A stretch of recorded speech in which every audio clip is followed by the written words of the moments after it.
एक टॉपिक हमारे पास यहाँ पे ये आता है कि कई बार हमें मेटल ट्रांसफर पूछा जाता है, किस तरह का मेटल ट्रांसफर हो रहा है और किसके कारण। मेटल ट्रांसफर का मतलब क्या है, जब आप वेल्डिंग करते हो तो उस टाइम आर्क जो है वो आगे ट्रांसफर कैसे कर रही है मेटल को। आप इलेक्ट्रोड यूज कर रहे हो, फिलर मेटल यूज कर रहे हो, तो वो किस तरह से मेटल का ट्रांसफर हो रहा है। तो आप इसमें बहुत ही सीधे सीधे से पॉइंट लिखेंगे और आपको हमेशा दिमाग में बैठ जाएंगे किस तरह से। अगर आपका करंट लो करंट का मतलब क्या होगा। लो करंट का मतलब है कि हमारे पास हीट कम है, क्योंकि हमने ये फॉर्मूला तो दिमाग में ही बिठा के रखना है। हीट वाला क्या था, I²RT। ये हमने स्पेशल बोला हुआ है, इसके बारे में याद ही रखना है। आई कम है तो हमारे पास हीट कम होगी तो वहां पे जो हीट के कारण पिघलेगा मेटल, वो धीरे धीरे पिघलेगा, तो उसके कारण ड्रॉप करके धीरे धीरे एक एक बूंद करके बाहर आएगा।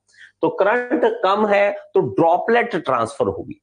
अगर हाई करंट है, ज्यादा करंट आ गया, बहुत ज्यादा स्पीड पे ज्यादा करंट दे दिया, तो उसके कारण स्प्रे ट्रांसफर होगा। स्प्रे ट्रांसफर जैसे ऐसे छिड़काव होना यहां पे देखेंगे, स्प्रे ट्रांसफर ग्रब, ये हम देखें तो इसको आप लिख सकते हो कि हमारे पास बूंद बूंद करके आ रहा है, ड्रॉपलेट आ रहा है।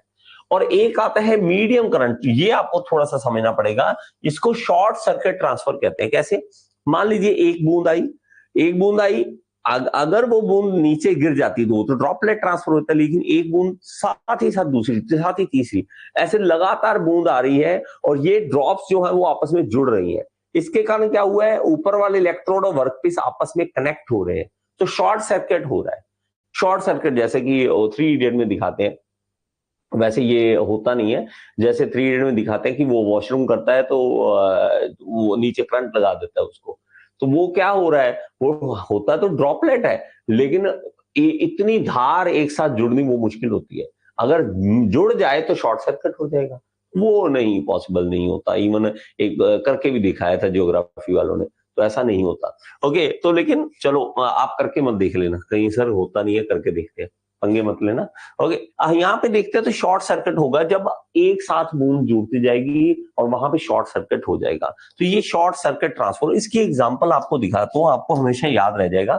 देखिए, लो स्पीड होता है तो पानी आप मान लीजिए आप खोलते हो पानी टैप में से, तो इस तरह से ड्रॉपलेट्स आते हैं, बूंद आती है, हल्का पानी आता है। लेकिन हाई स्पीड पे इस तरह से स्प्रे बन जाती है।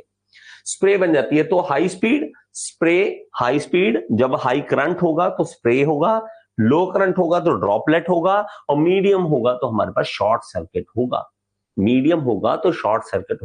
ये आपको क्वेश्चन पूछे हुए हैं, आप जरूर इसको ध्यान में रखें, तो इस तरह से पिक्चर से भी आपको ध्यान में रहेगा।